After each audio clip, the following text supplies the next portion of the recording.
एक दिन गौतम बुद्ध अपने शिष्यों के साथ एकदम शांत बैठे हुए थे। उन्हें इस प्रकार बैठे हुए देख शिष्य चिंतित हुए कि कहीं वह अस्वस्थ तो नहीं हैं।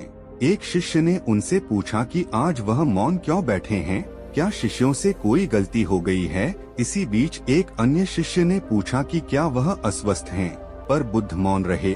तभी कुछ दूर खड़ा व्यक्ति जोर से चिल्लाया, आज मुझे सभा में बैठने की अनुमति क्यों नहीं दी गई है। बुद्ध आंखें बंद करके ध्यान मग्न हो गए।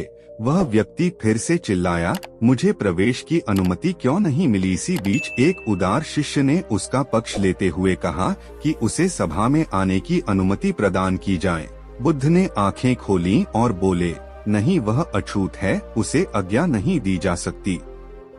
यह सुनकर शिष्यों को बड़ा आश्चर्य हुआ। बुद्ध उनके मन का भाव समझ गए और बोले, हाँ, वह अछूत है। इस पर कई शिष्य बोले, हमारे आश्रम में जात पात का कोई भेद ही नहीं, फिर वह अछूत कैसे हो गया।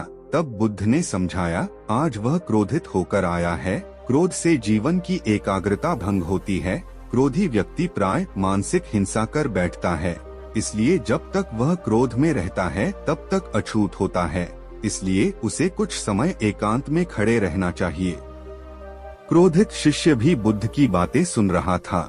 पश्चाताप की अग्नि में तपकर वह समझ चुका था कि अहिंसा ही मनुष्य का महान कर्तव्य व परम धर्म है। वह बुद्ध के चरणों में गिर पड़ा और कभी क्रोध न करने का प्रण लिया। शिक्षा आशय यह है कि क्रोध के कारण व्यक्ति अनर्थ कर बैठता है और पश्चाताप उसे बाद में होता है, जिसका कोई लाभ नहीं मिलता। इसलिए हमें क्रोध नहीं करना चाहिए। असल मायने में क्रोधित व्यक्ति अछूत हो जाता है और उसे अकेला छोड़ देना चाहिए। क्रोध करने से तन, मन और धन तीनों की हानि होती है। क्रोध से ज्यादा हानिकारक कोई और वस्तु नहीं है।